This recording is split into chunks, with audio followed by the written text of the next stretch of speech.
Welcome to the RD Squeeze. I'm Mickey. And I'm Emily. And we're two dietitian besties here to squeeze out the misinformation around health and nutrition. Hey everyone, welcome to the RD Squeeze here with Mickey and Emily. We're so excited to be here today with our guests that we have. We've been having some great guests, haven't we, Mickey? We have. I mean, it's been back-to-back amazing guests, and this is no exception because I'm very excited for today's episode. I've been looking forward to it for a while, so very exciting. Yeah, I said beforehand, this is going to be a little learning CEU for me in my head, at least. Yeah. So today, without further ado, we have Angela Grassi here, and she is a dietitian, of course, but she is the founder and CEO of the PCOS Nutrition Center. You can find her at PCOS Nutrition on Instagram or at PCOS Nutrition Center. So if you want to look her up right now and on TikTok, go for it. Find her while we're chatting so you can like her and see what she's all about before we get into all the details of what she's here to talk about. But before that, we want to have her introduce herself and tell us all her background. So Angela, welcome, and thanks so much for joining us today on the podcast. Hi, it's so nice to be here. I was really looking forward to chatting with you ladies tonight. Yeah, I'm Angela Grassi. I'm the founder and CEO of the PCOS Nutrition Center.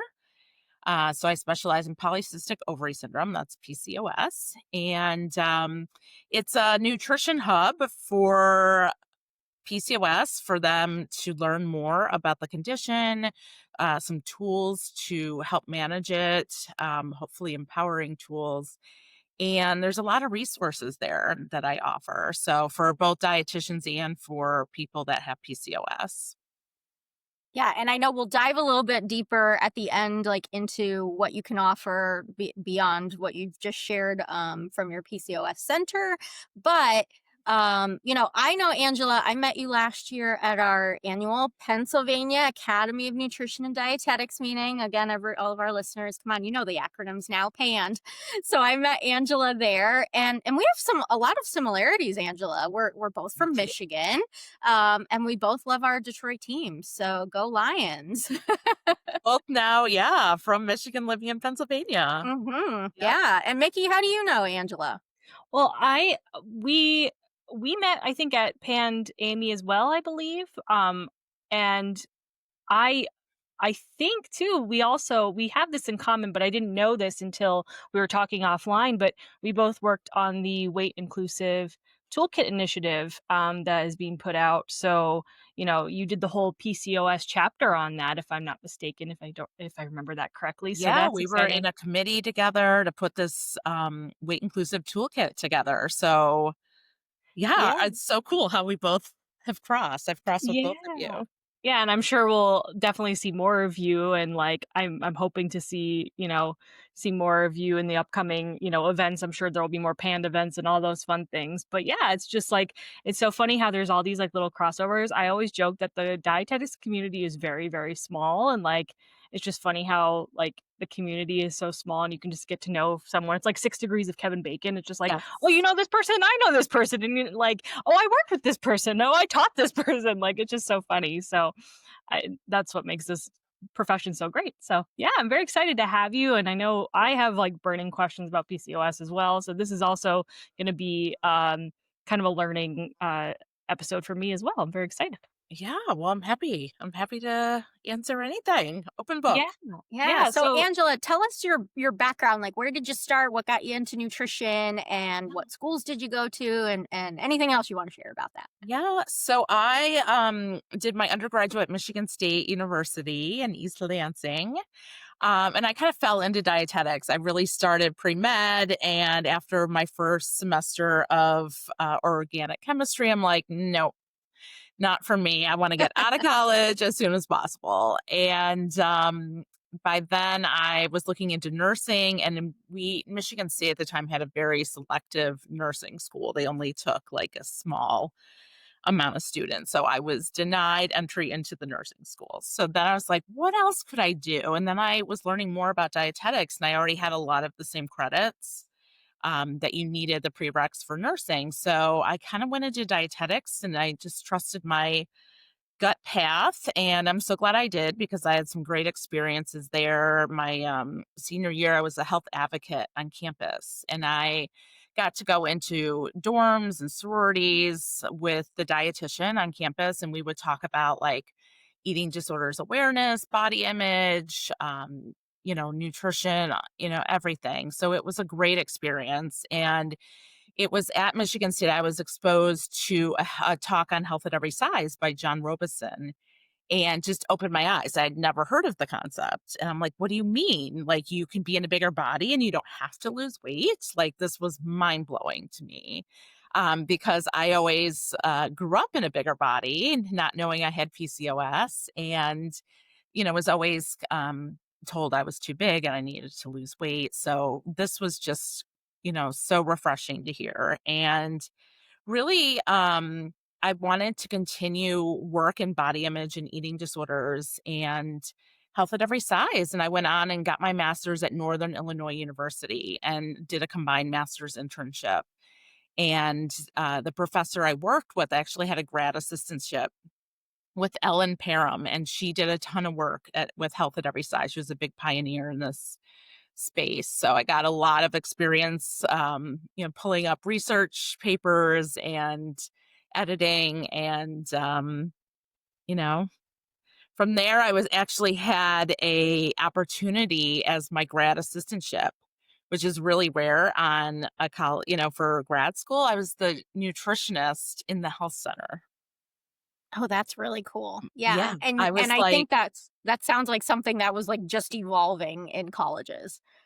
it was so cool. I was counseling people and getting feedback from like the doctors there, and even was starting to treat people with eating disorders. So I was on the team with doctors and therapists and my last year of grad school. Yeah. So I wanted to continue that work and I really wanted more experience with people with eating disorders. And so I took a job out here in Pennsylvania. That's how I got out here at the Renfrew Center, which is an eating disorder treatment facility. So I spent many years there and did outpatient counseling mostly, started inpatient, but did mostly outpatient. And it was there that I really started to see patients with PCOS. And I wasn't diagnosed with it at the time. And I'm like, what is this PCOS? Like, I hardly remember hearing about it in grad school or undergrad. And, little did I know, that I would go on to get diagnosed with it. And it was leaving that doctor's office after she said, I really think you have it. That I was just another mind blowing that my path took off a different way. I wanted to start specializing in PCOS and really educating dietitians because I felt like if I didn't know about it, I bet I wasn't the only dietitian that didn't know about it, and it's so common. And so then I founded the PCOS Nutrition Center. So that's how I got to where I am. That's so, like, exciting and just, like, I mean, not having PCOS, but just, like, how it also, like, manipulates into all these different paths, and it's just, like, it's very interesting to see how, like, you can also carve out very specific, areas of nutrition related to specific, diagnoses, and, there's experts in all these different areas, and it's just so cool to see, like, an expert in PCOS too, so and it's funny too, you mentioned how, like, you listened to that lecture about health at every size, and the same thing, I had a class that, like, made us read the Health at Every Size book at the time, and I was like, "Oh, I didn't even know this was, like,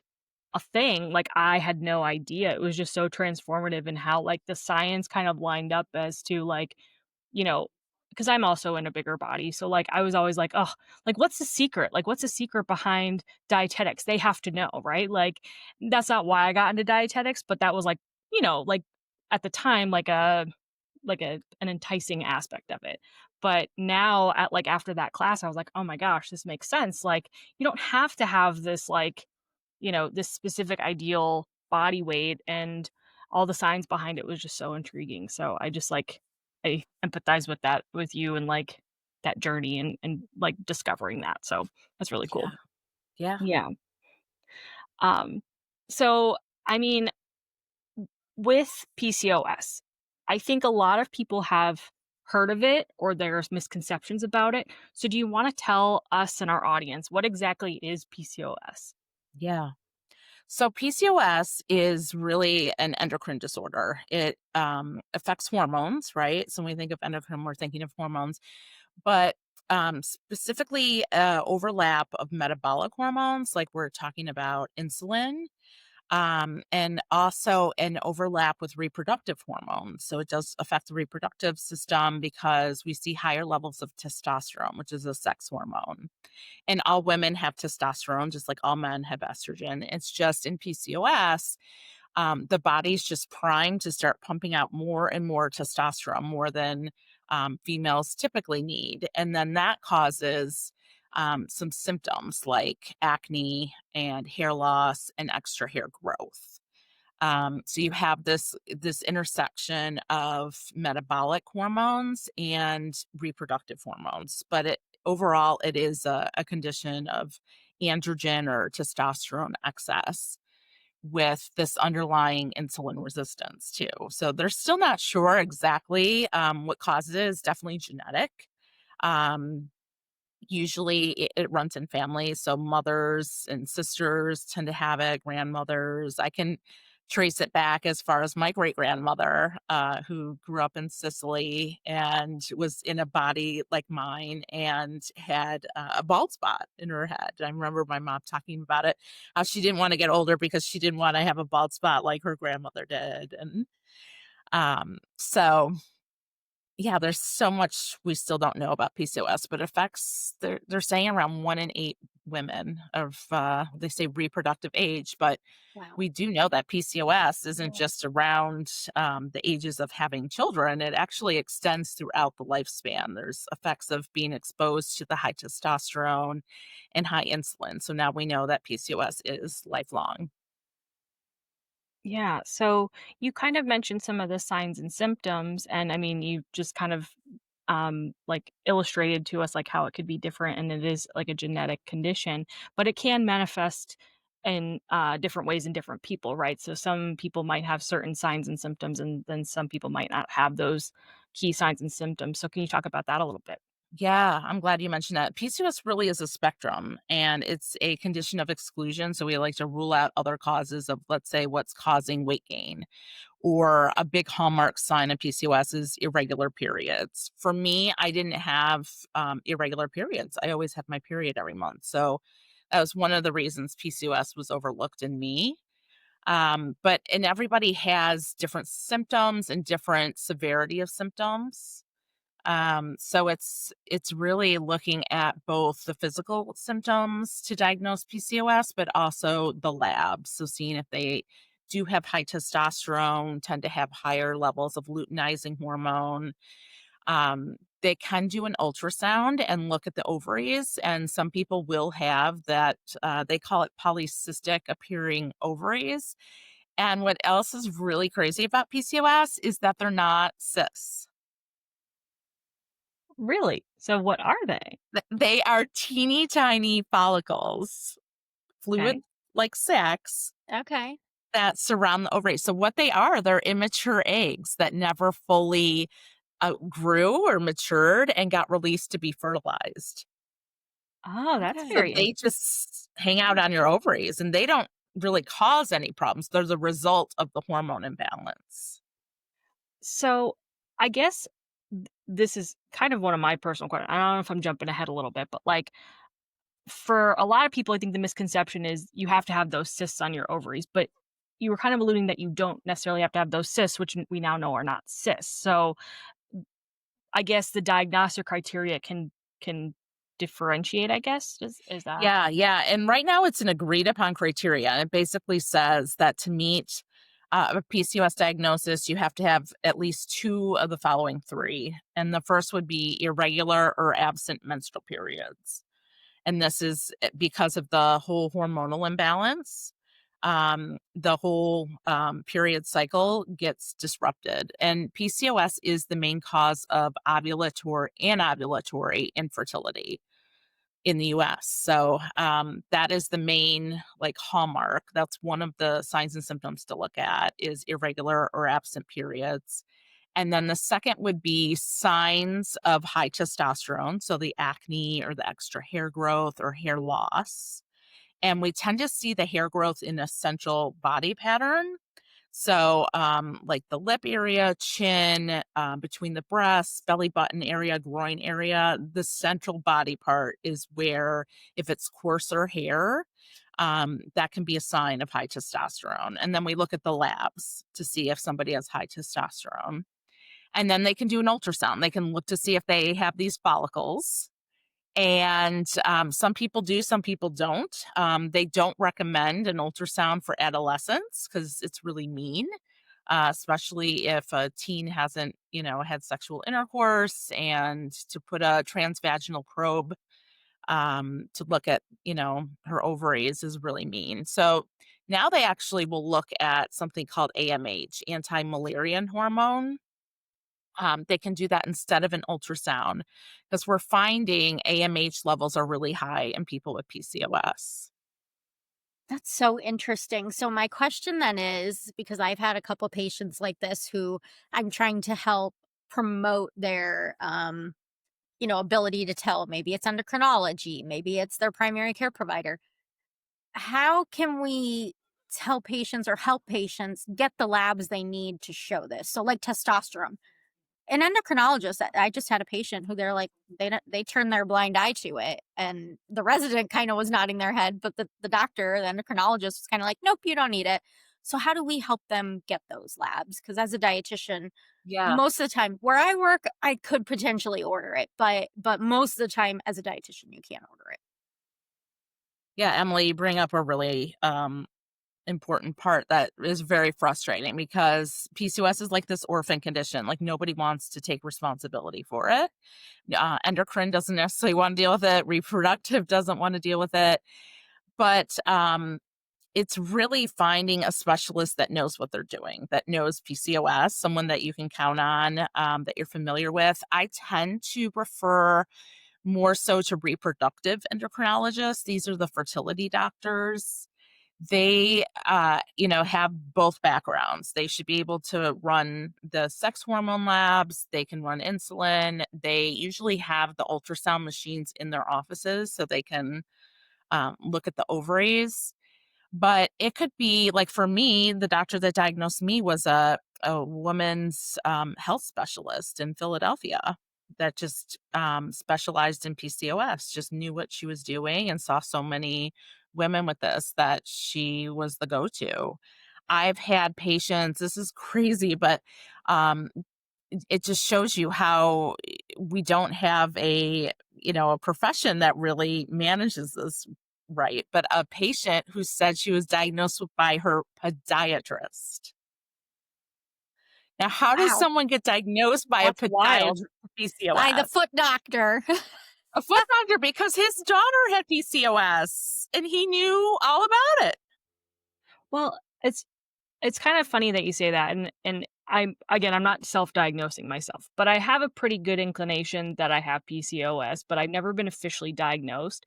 I've been bopped around to every single doctor. They're like, "Oh, you might have PCOS," and then they're like, you know, "You could ask your primary care," and then they're like, "Well, you should ask this person." Now, like I see a rheumatologist because I have an autoimmune disease otherwise, and he mentioned it. He's like, "Oh, you might have PCOS," but then never did any like labs or anything, and I was like, should I have, like, inquired more about that? But I was like, I don't know, because a lot of my symptoms I have gotten treatment for, like, other things. So, like, for acne, I was prescribed a medication for that, Mhm. spironolactone. Okay. I've been on birth control since I can remember, which Mhm. has helped with my periods, which were irregular. Um, I have laser hair removal because of so I've had like all these treatments and then I think they just were like, "Oh, well, all your symptoms are gone, so you don't need a diagnosis." And like that can also be frustrating, I think, because you're just getting bopped around from person to person and Right. yeah, that's just wild It's to really me. frustrating. Well, this is why so many women don't get diagnosed with PCOS until sometimes they go off the pill. Mhm. Maybe they were a teenager and their doctor put them on the pill, which happened to my sister. And then, you go off the pill to be able to have a baby and your cycle is still not happening. And Mm. it's like, other things can mask it. Yeah, it's Yeah. crazy. And I think that's so important to educate also like younger females on this, to know if you're starting to have irregular periods. Maybe in high school you had regular, but now all of a sudden in college and you're having these other symptoms. I think it's really important that they are aware of this and that we continue to share, just as you're doing with your work, because if we don't know, I mean, I've had some friends, I've had family members that I've had to kind of say, I'm not saying this is what you have, but these are something you might want to ask to get checked on to see if you have it and Exactly. rule it out. Exactly. Yeah. And even just asking, does someone in your family have PCOS? Because chances are, if they do, then they have a higher probability of having it. So, as like a genetic question, and if this is like completely out in left field, let me know. But so like I have the way you described the follicles growing on the outside kind of like the ovary a little bit. I've heard people getting like misdiagnosed with endometriosis or and PCOS. Is there correlations with that? Are they similar? Are they different? I know they're different, like but like is there a genetic predisposition to either one combined or anything like that? Do we know anything about that? Yeah, we do see higher rates of endometriosis and PCOS. I do believe endometriosis is genetic too. And so there is an overlap. And you mentioned autoimmune diseases. There is a higher rate of autoimmune diseases in PCOS too. In fact, some researchers have questioned, is PCOS an autoimmune disorder itself? Mm. So it's fast. I mean, there's so much we don't know about it, and part of it's because PCOS is underfunded. It gets like 0.01% of funding from the NIH. It's like Well, crazy. and just in general, women's health in general is underfunded and under researched, which I think Emily and I have alluded to on this podcast and many other Yep. episodes. And so that's just one of the areas. I mean, they're just mostly researching, men's health. And again, like hate that nobody wants to kind of take responsibility over it in a way. Like, I don't care who it is, but someone's gotta be, like, a specialist in the medical field, right? Like, if we can't go to an endocrinologist or, you know, our gynecologist at that point, like, "Oh, so I have to," and again, not blaming you, but, like, "I have to go see a fertility doctor to potentially get this," Right. What if, diagnosis? you don't Yeah. wanna have kids and you have to go to a Yeah. fertility doctor, and what if you're, like, going through menopause with PCOS? Do you wanna go to a fertility clinic, to get Right. Yeah. And It's fresh.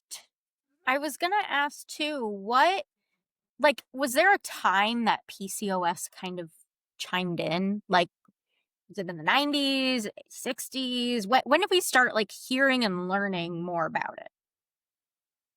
I think right around, like, the year 2000, like, right Okay. then, we So started it's a because fair. the discovery of insulin resistance as being a part of PCOS was discovered in the late 1990s. Okay. Yeah. So So it's a then came yeah, fairly new and still learning. I mean, there's so many new things science wise that we're still I learning know. about. But hey, maybe, and Angela, you've already started this, but maybe dietitians could take the lead in this. I mean, it sounds like a great Right? job opportunity. We know And everything we that might needs to be be one of the checked. first ones. Yeah, and like your patient, like we might be as dietitians one of the first ones to recognize it, like a healthcare professional, because we spend time with our, patients, and we really ask a lot of questions in our assessment. And, we might be the one that sends them off to get a PCOS diagnosis, and they had no idea that it's not normal not to get a period. Yeah, and there's a lot now that dietitians are leading that conversation for not just women, but in regards to red S that we talked about earlier in our season here, and how then for women, periods are a huge contributor to a lot of your health, and we Right. really should be talking about it and not ignoring it.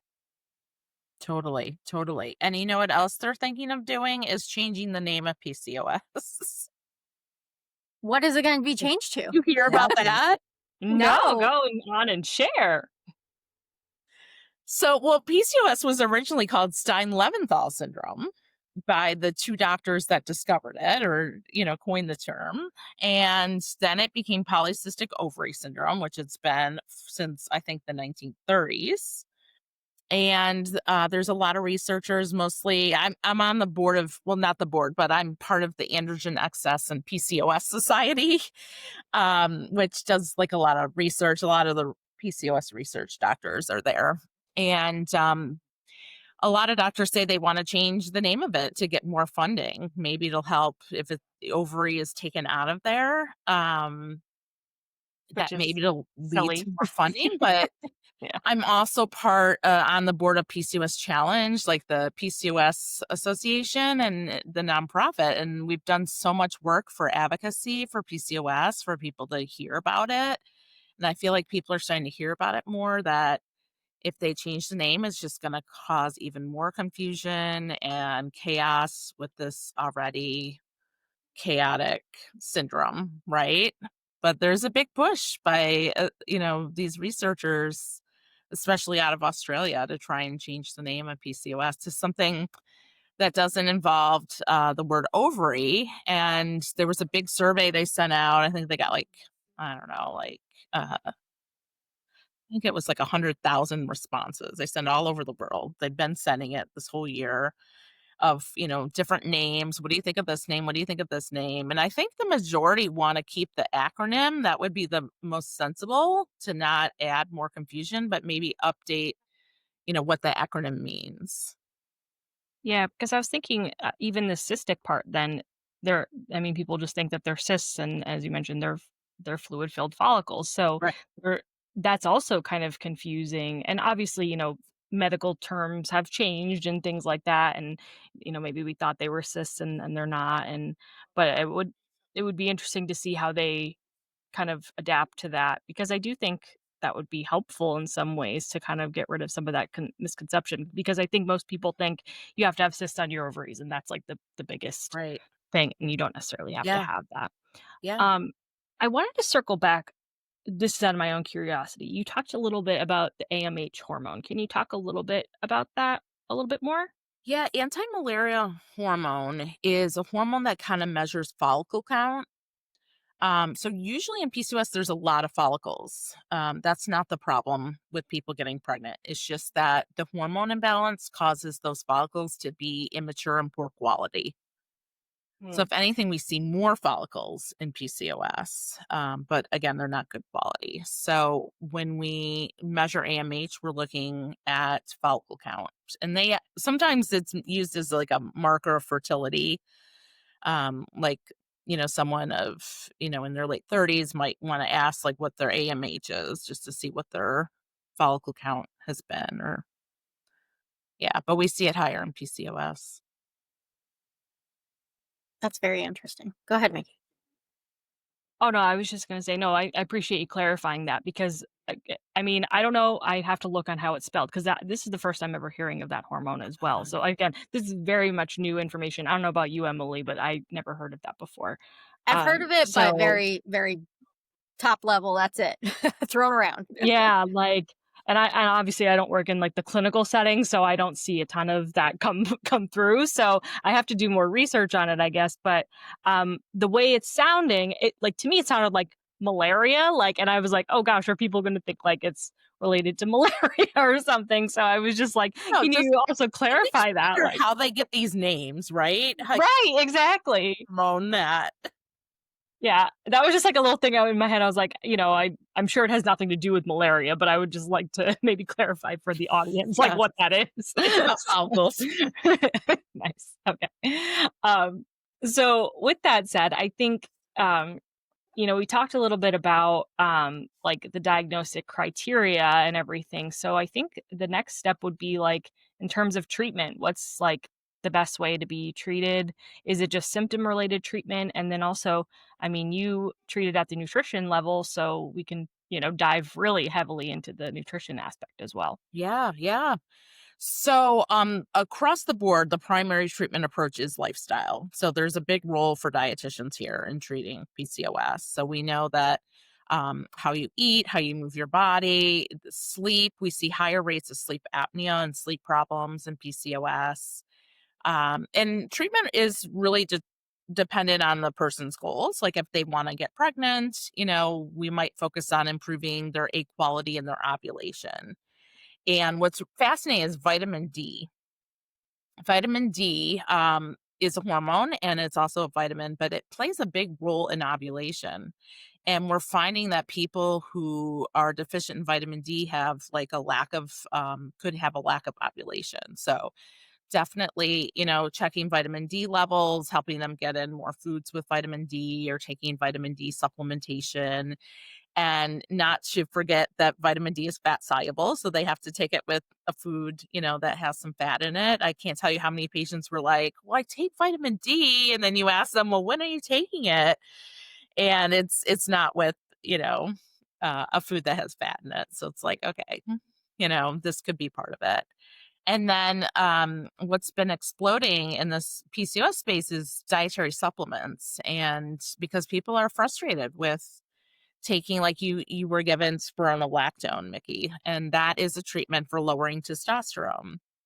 Um, and then there's metformin, and that's pretty much been it in birth control. Those are like the only treatment medications that patients have been given up until the GLPs came out. And now they're starting to research GLPs and PCOS, and they're finding it can be really helpful for the right, patients. They'd have to stop them before getting pregnant for several months. And we don't know the effects of, getting pregnant and, if you were on a GLP down the road on the offspring. So a lot to know, but that otherwise for decades, that's all we had was metformin and birth control and spironolactone. So people start turning more to uh, like nutritional supplements. And that's been studied quite a bit in the PCOS space, like the vitamin D, as I mentioned, inositol. Emily, you asked me earlier about, you had a patient who brought it up. And that's why dietitians have to be familiar with this because their patients know about it. So you need to know about it. But inositol is like a relative of the B vitamins that's been shown to help improve ovulation and egg quality. And it can also help with improving insulin sensitivity because it's really helping with the connection with insulin and the glucose receptors. So there's a lot of really good studies, and they even mention inositol in the PCOS guidelines that came out last year. So there's some helpful strategies, and then nutrition, modifications.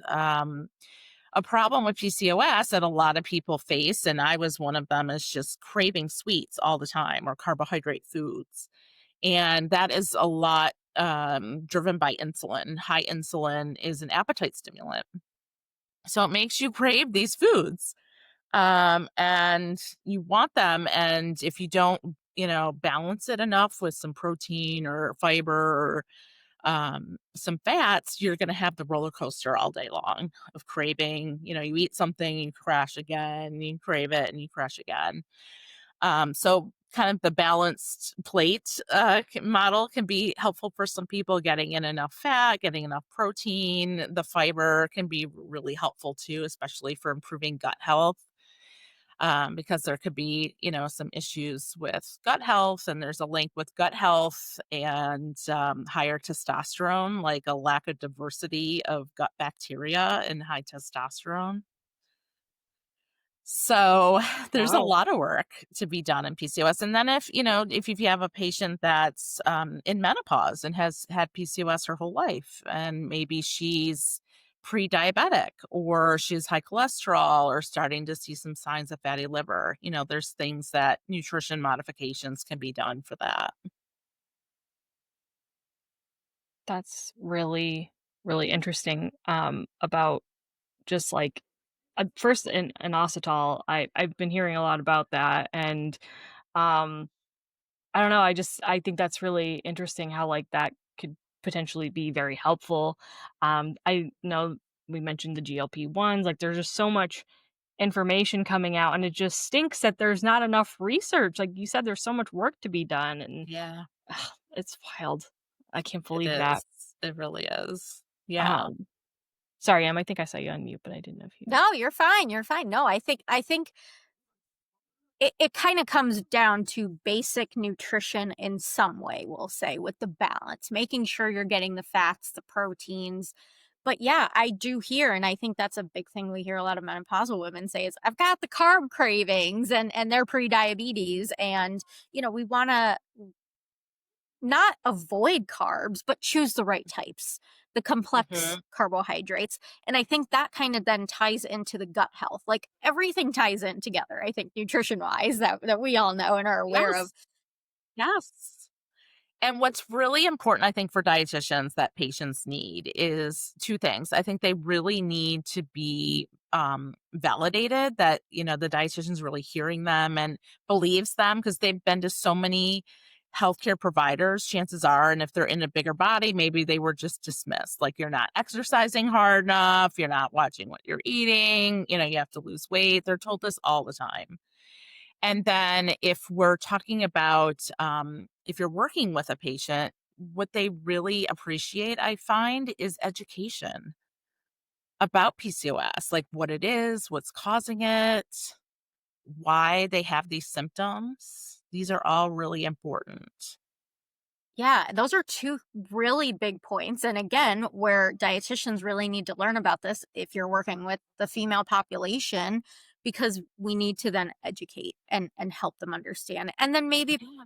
promote that conversation with the other providers to say, look, I listened to them, I validated what they said. And earlier you pointed in on it too. And I think what I was hearing, especially with the treatment protocols, are it's patient centered. It is focused on Yes. what's important to them at that point in time during their 20s. If they're not married or thinking about marriage or having kids, that's not going they're going to want regular menstrual cycles, and they're not going to potentially want to grow hair in areas they don't want to grow it. Those are going to be their focus areas. But then 10 years Mhm. later, a decade later, it's going to be their egg health. And of course, we know beforehand too is important, but it's going to Yeah. shift a little bit. So patient Yeah. centered So for depending PCOS. what setting you're in as a dietitian, you are going to see PCOS if you work with women. Well, right, you said 1 in 8 Yeah. potentially have PCOS, so for every 8 patients you have, at least one of them probably has PCOS, Yeah. so, yeah, there's definitely gonna be areas where that comes across and that, we'll need to take these types of treatments into consideration or even just like, going through like if, we go through their frequent foods or something like are they including enough fat to be able to absorb vitamin D and create vitamin D for egg health or hormone health or, whatever that may play into or, where's the carbohydrates coming in at what time and things like that or what carbs are you eating. So, yeah, there's going to be so much that interplays with that and Yeah. um yeah, it's very cool that, like, this is how I don't know, this is all coming out because you also just said that there's PCOS guidelines that were brought out last year. So, can The you talk a little latest bit about that? sets. They Yeah, the revise latest. them every 5 years, so the Androgen Okay. Excess and PCOS Society, and it's very rigorous. I mean, they look at every PCOS study.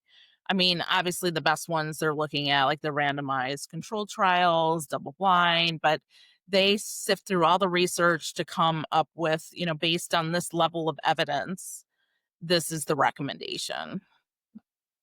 Yeah. And what about talk a little bit about, you mentioned the exercise and they're not exercising enough to, whether it's share a story about that or talk a little bit more about what we should guide our patients to as dietitians, or if someone is struggling with PCOS, what types of exercise should they be looking at doing? Yeah, and the guidelines are for exercise are the same for the dietary or the guidelines for Americans on physical activity, to get the weightlifting in like twice a week, get like an hour of cardio or get some kind of movement in. They do emphasize like sedentary behaviors, like sitting, isn't good for anybody. So it's just general exercise guidelines. But what we're finding for PCOS is even for fertility, like taking a 10 or 20-minute walk can really help with ovulation. It doesn't Interesting. have to be Okay. really, strenuous, being at the gym on the treadmill, up in an incline, or running really hard.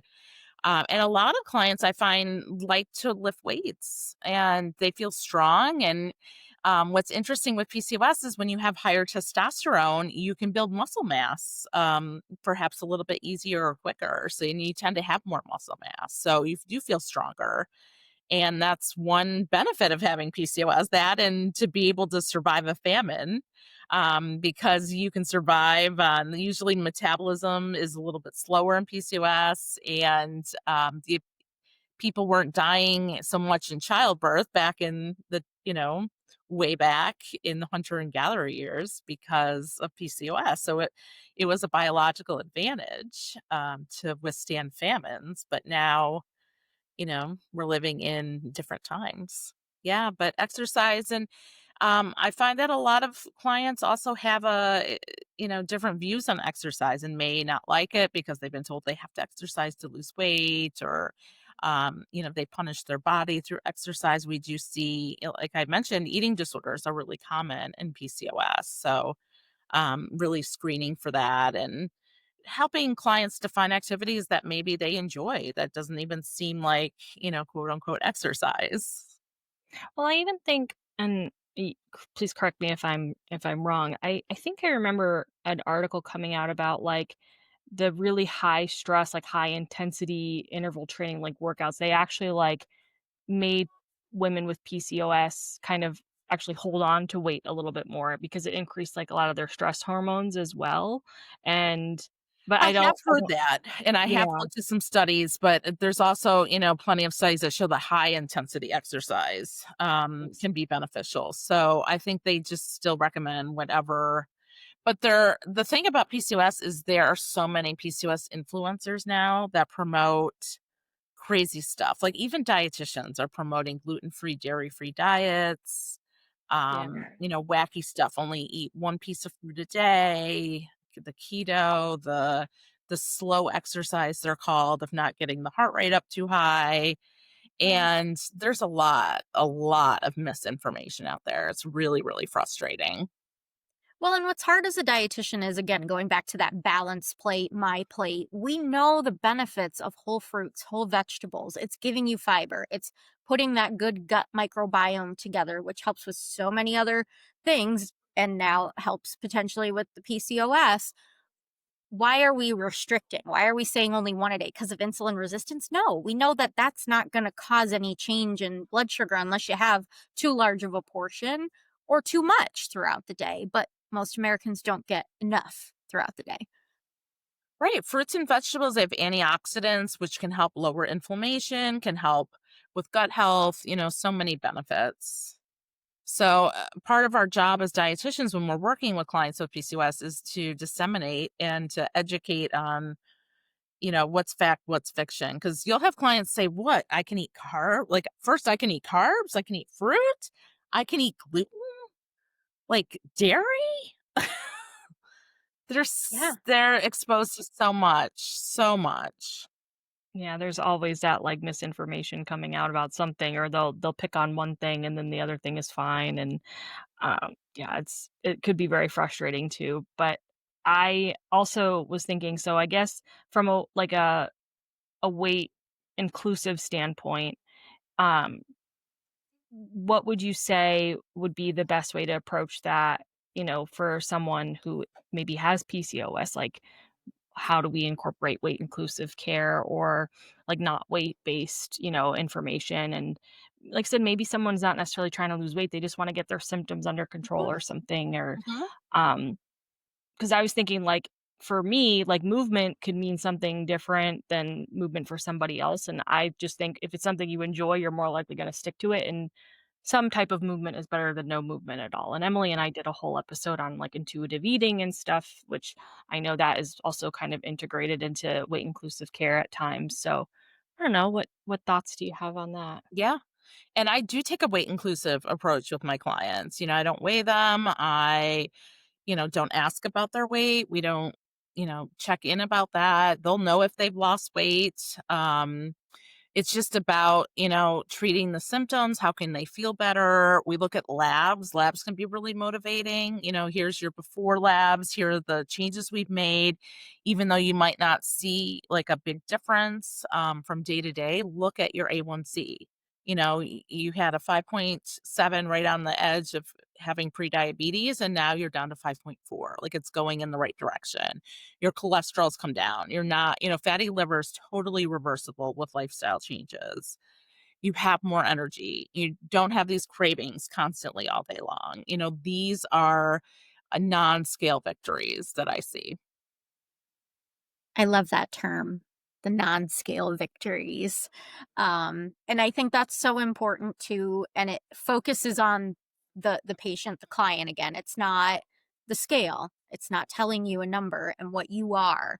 It's look at all these other things. And I think as dietitians too, and I just did this with a patient today, I took the time to explain because that's our job. We are there to explain things and get them to understand and also listen. We're not Mhm. saying we're mad at doctors for doing these things or other providers for doing these things. Refer to us so we can take that time to explain it to our patients or listen to them to get the whole story and then report it back to you and say, hey, this is actually what we found out. I think they appreciate it more than they know or more than they even are aware could come of what we can do. Yeah, absolutely. And so more on like that weight inclusive care, have you struggled with, and because you mentioned the eating disorders too with this, have there been any clients of yours, and you don't have to go in depth, but any that you have struggled to help or change their mindset, if you will, from that weight focus? Yeah, there's gonna be some people that are just focused on, "I need to lose weight, and I can't tolerate being in this body," and it really depends on their mental health too. Maybe there's some underlying issues there that's contributing to their experiences, but everybody, is in a different place, and it's just important that we meet them where they're at, and we ask permission, to give whatever advice or, questions that we're gonna ask, if it's okay, and just to feel supported. And you mentioned another area. It's not just medical, it's not just endocrinology, it's psychological help as well sometimes that's Yes, we needed. see higher rates of anxiety and depression and PCOS. It's a difficult condition to have, you just feel very different from other people, and if you're going through infertility treatments, you have that aspect. If you're just gaining weight uncontrollably for no reason, even though you're exercising and not eating the amount of food to produce the weight gain you're experiencing, it can be a total mind game. It really plays with your mind. Sure, definitely. And are there any other, I know we talked about a couple like misconceptions and myths out there, but any others that really come about that you can think of that clients share with you or that you just see in, like you said, the TikTok and influencer Yeah. streams? Yeah, those are big ones. Apple cider vinegar. We get like different. There's a crazy one like L-carnitine, like this PCOS drink. This health promoter is doing right now, and there's a lot of wacky stuff. There's a lot of wacky stuff.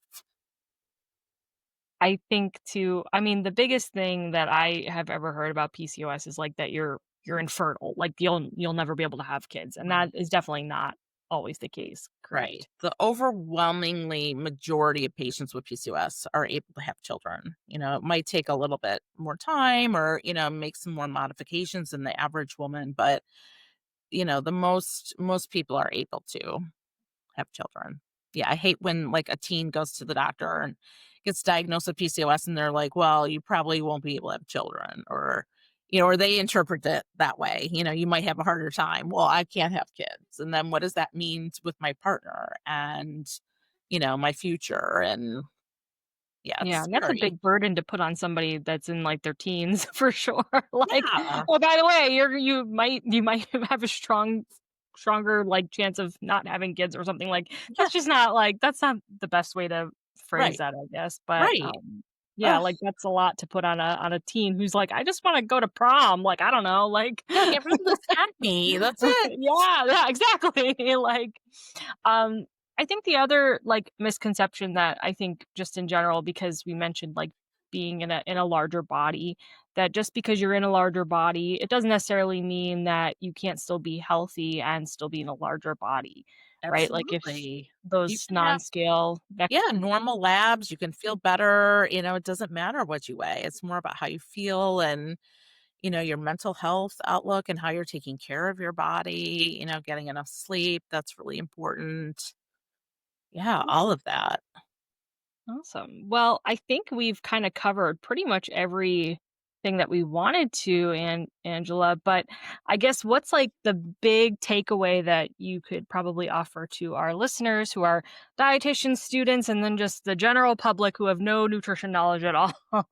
What are some like major summarizing points that you'd want to share? Words of wisdom. So I would say you're probably going to see a patient with PCOS at some point in your life. And you really should have more knowledge and background in treating it because PCOS patients are very knowledgeable. They've done the research because they're not getting what they need from their doctors. So we need to be up to date in order to help them. I would also say that PCOS can get better. So many patients just think it's hopeless and it's going to be like this the rest of their lives. But PCOS can get better and lifestyle modifications can really improve it. So there's a big role for dietitians.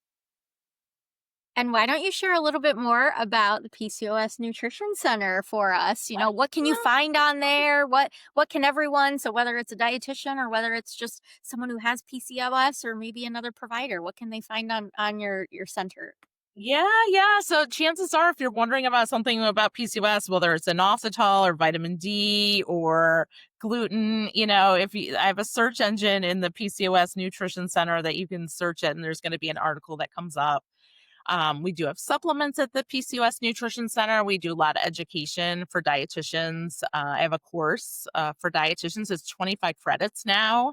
So I did a whole revamp of it. So if anyone needs continuing ed credits, it's 25 credits. And we talk about PCOS throughout the life cycle. We talk about it in teens. We talk about fertility strategies, eating disorders. I have a whole module on that, the supplements, and even in menopause. So you're going to get a lot out of it. Well, I'm looking forward to it because I'm signing up for it, Angela. Yay! That's awesome. Like, so, and it just goes to show you, we just scratched the tiniest surface on all things PCOS with you today. So there's so much more information and resources, and you are definitely the expert that we want to guide our listeners to go to about that. So thank you so much for being Oh, on thank today. you. Yeah, Always a thanks. pleasure to see you, Yeah. ladies. Yeah. So are we ready to do sweet and sours, ladies? Yeah. Cool. Angela, Yep. you get to go first because you're our guest. Okay, so something sweet and something sour coming up. Is that what we do? Coming up, something you're sweet or sour on, Yeah. whatever floats Well, your boat. my sour is that I have to go clean up a very messy kitchen after this. Lots of pots and pans that I need to scrub and clean up.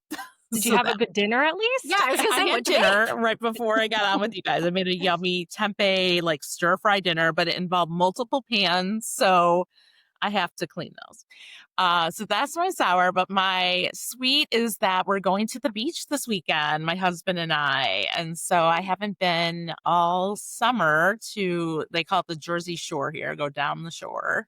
Okay, So we're nice. gonna just have a getaway. Yeah, I'm looking forward to that. How about you guys?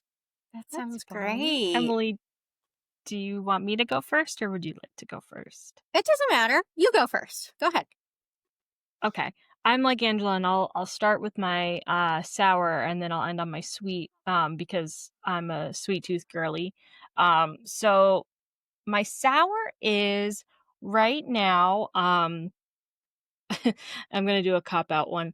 Um I have like a lot of grading I have to do and then I also have like a bunch of PhD paperwork that I have to do, and I'm like just not like I'm getting my PhD, but I just like I'm taking a class and I just don't like I love to read, but I also like sometimes at the end of a workday it's the last thing I want to do. So I'm just like, nah, I don't really want to do that. And then my sweet is I have a really fun weekend also coming up this weekend. I I do have to work a little bit this weekend for we have an undergraduate open house this weekend, but I'm going to see Legally Blonde at the Music Box. That's like a local theater. But Nice. then also it's Fringe Fest, so like improv is doing a bunch of shows and fun stuff this weekend. So lots of fun, entertaining stuff that I'm looking forward to. Yeah.